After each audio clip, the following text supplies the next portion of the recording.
Donc moi, le salon de Bordeaux a commencé déjà par une visite chez Antares, parce que j'étais allé mais il y a très longtemps et je suis allé là-bas. Et c'est vrai que j'ai découvert la fabrication des selles, je pensais pas vraiment en détail, je pensais pas que c'était autant. J'ai vu les efforts qui sont faits, beaucoup d'artisanat finalement, beaucoup de choses manuelles que je n'imaginais pas. Donc on voit que chaque selle finalement est unique et c'était important pour moi de le voir. Je vois vraiment les selles différemment maintenant, c'était très agréable. Ensuite ici, arrivé sur place, j'ai déjà regardé mes collègues français qui ont participé au CSI ici. Et puis ensuite se mettre dans le bain pour démarrer le cross indoor. C'est vrai que le cross indoor pour moi s'est passé admirablement puisque j'ai gagné.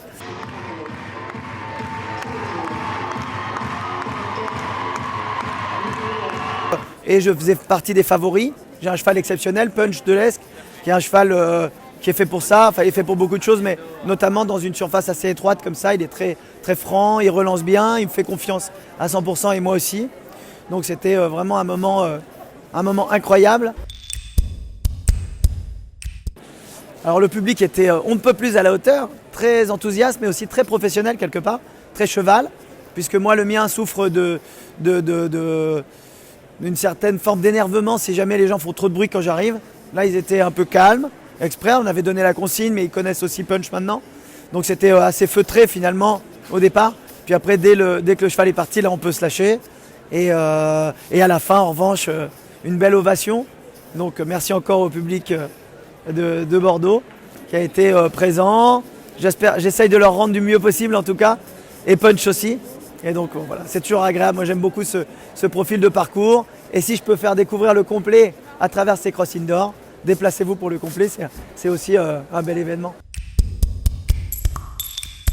Alors il y avait un obstacle malgré tout qui était assez difficile pour moi, un peu pour tout le monde, c'est-à-dire que vous avez essentiellement des obstacles de cross, même s'ils sont rehaussés d'une barre qui tombe, mais il y a aussi quelques obstacles. Enfin, là, il y avait surtout le bidet qui était dans l'allée, un vertical sur bidet un peu creux comme ça, au milieu de rien finalement, en pleine ligne droite, qu'on passait dans les deux sens.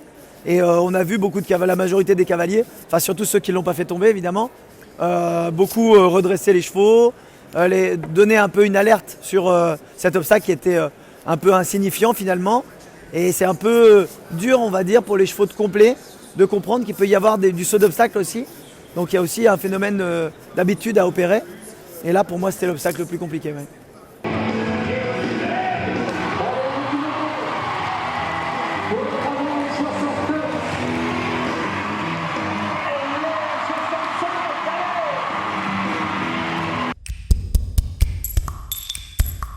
Alors je fais partie des cavaliers qui n'ont pas de rituel avant de rentrer en piste.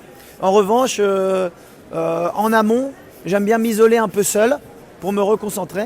Surtout dans des halls comme ça où il y a beaucoup de monde, il y a beaucoup de bruit. Je suis un peu sollicité aussi par tout le monde pour faire des photos, je le fais volontiers. Ça me fait très plaisir, mais après j'ai besoin aussi de me ressourcer. Donc tout le monde sait dans mon équipe que, on va dire, 1 à 2 heures avant l'épreuve, il faut que je rentre dans ma bulle un peu, je sois au calme. Et ensuite, je reviens ici et là, je suis prêt pour faire la compétition. Alors j'en ai pas mal d'anecdotes avec ce Super Punch, mais c'est plutôt des anecdotes de compétition.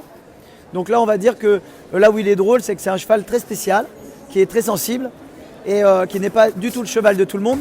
Contrairement à OTB à l'époque qui lui passait d'un cavalier à l'autre aux écuries. Et, au contraire, tout le monde se disputait pour le monter. En revanche, Punch, il faut être toujours, même moi, quand je le monte, il faut être hyper concentré, il faut être sur le coup comme on dit. Donc je ne le prends pas en premier, je le prends on va dire en deuxième par exemple. Et quand je suis en forme, quand je me sens bien, etc. Sinon, il peut être un peu querelleur, un peu, on va dire, malicieux. Et en général, quand j'auditionne des nouveaux cavaliers qui vont monter pour moi à la maison, je le donne en dernier cheval. Et en principe, il les maltraite un peu, quoi. Amicalement, bien sûr, mais il se met à donner des petits coups de tête.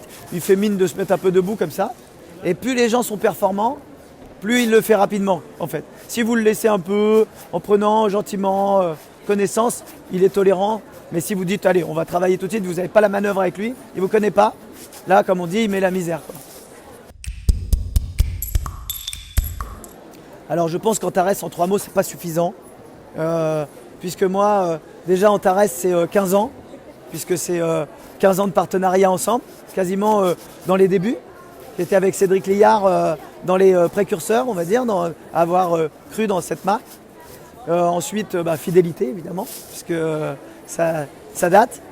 Et puis, je dirais prestige, tout simplement. Voilà, c'est une marque vraiment de prestige. Mais encore une fois, je pense que 3 mots, ça ne suffit pas.